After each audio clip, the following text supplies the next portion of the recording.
How big a building do you need to get through your elevator pitch?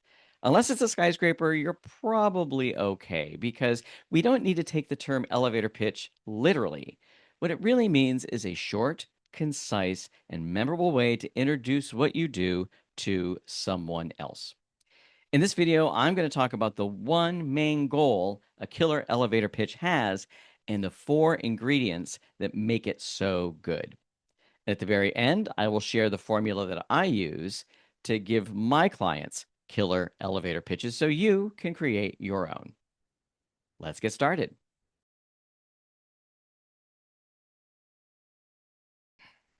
As I said, an elevator pitch needs to be short, concise, and memorable. But to what end? The goal of an elevator pitch, the only goal it has, is to build a foundation for a mutually beneficial, mutually profitable relationship. That's it. Think about it like dating. The goal of a first date is not to plan a wedding date. The goal of the first date is to see if you want to have another one. There might be some other objectives, but we'll leave those on the side for now. Remember that marketing is a two-way street. Not only does marketing and an elevator pitch try to attract new clients, it's also to repel the ones that are more trouble than they're worth. Here are the four components of a killer elevator pitch. First, a scenario, then a hint at a solution, a question, and perhaps most importantly, leaving a lot unsaid. That last one might surprise some folks, but there are a number of reasons why. First is information overload. None of us have attention spans anymore. There's only so much information we can take in a short period of time, particularly when we don't know if we even want that information. Next is when we provide a menu of solutions, we sacrifice the opportunity to focus in on that one solution that the prospect actually cares about the most. And finally, when we leave questions to be asked, they immediately get invested in not only the conversation, but in the possibility of working with us. What the name elevator pitch tells us is to keep it short and keep it concise, which is absolutely great. But sometimes we sacrifice substance for speed. The truth is that elevator pitches can come in a variety of lengths as long as it's focused on that one goal, starting a relationship. If you're still with me, this might be a great time to like the video and hit subscribe so our friends at Google know to share this video with even more people. Okay, let's jump into the four components of a killer elevator pitch one by one. Number one, describe a scenario.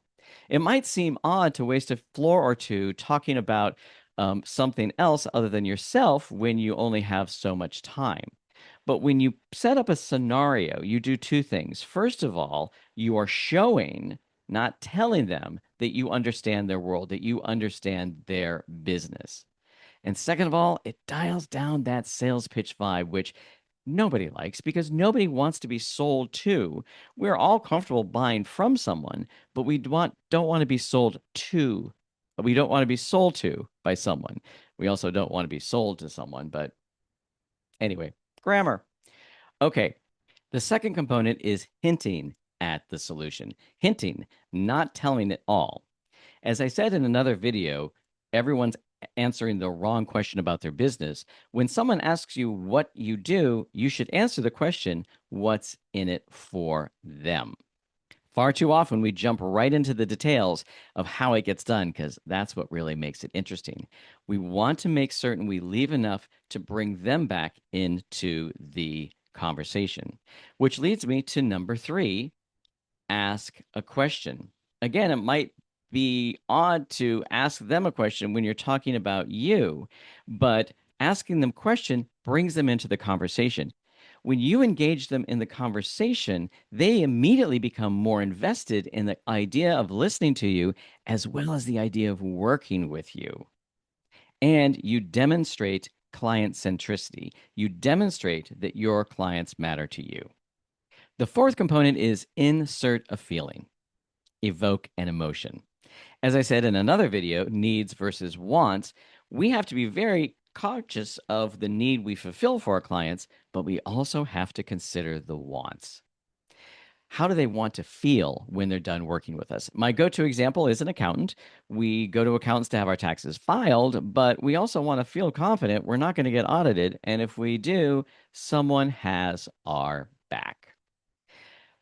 It's important to evoke this emotion soon because we all make decisions, even B2B ones, with an emotional component. So get it in there right away. And the other thing this does is it further dials down that creepy sales pitch vibe. These four components do not have to be done sequentially. They can come in any order, and they absolutely should be adapted in every situation for the person, the situation, and the amount of time you have. But if you get all four of them in, you're off to a great start. All right, here is my formula for a killer elevator pitch that I use with my clients. The first thing we're going to do is we are going to describe a scenario, something like people and organizations are struggling with, and then we insert a problem. Next, we're going to solve a problem. That's where we come in. We solve problem A and then hint at the solution without giving it all away, because again, we want them to want to learn more. Then we ask a question. What about you? What has your experience been? And then we include a feeling. People tell us about the relief they feel once we've come in and whatever it is you do. So here are two fictionalized examples that I hope will bring this to life and make more sense. This is Sightline Analytics, and the co-founder and CEO might start off with something like, most leaders we talk to are drowning in dashboards. Sales in one tool, finance in another, ops in a spreadsheet nobody can find. By the time someone pulls it all together, the moment has passed. We consolidate all of that into a single, real-time decision engine that you can use. No data team required. 87% of our users run their first query on their own. Time to insight goes from 3 weeks to 15 minutes. What about you? When's the last time a report arrived too late to matter?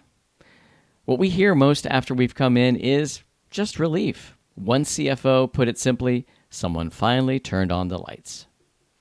So let's break that down. First, we describe a scenario, right? Leaders are drowning in dashboards.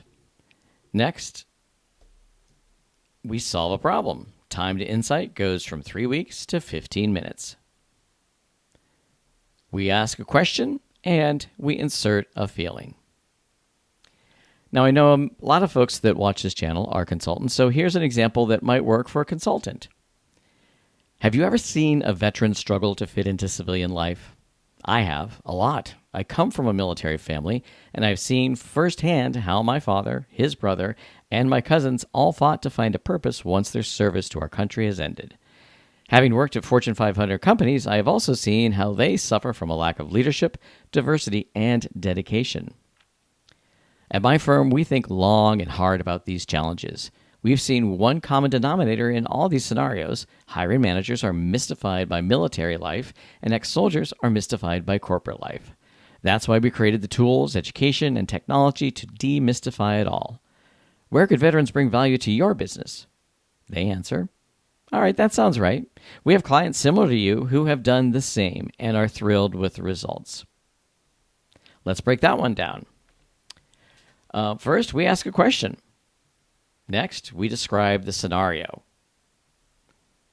Here, we describe the scenario again, a different one, and we solve the problem. Then we ask a question, and we bring in a feeling, thrilled with the results. The important points to remember are, don't try too hard. Don't try to get everything out at once, and whatever you do, do not make it all about you. And for the love of God, do not memorize it. This is a conversation. It is not a book report. That's it for this video. Let me know what you think in the comments. Were anything surprising? Do you disagree with anything? Again, bring it. I love conversations about this kind of stuff. All right. Until the next video, thanks. Remember to like, subscribe, and tell all your friends. And of course, stay on brand.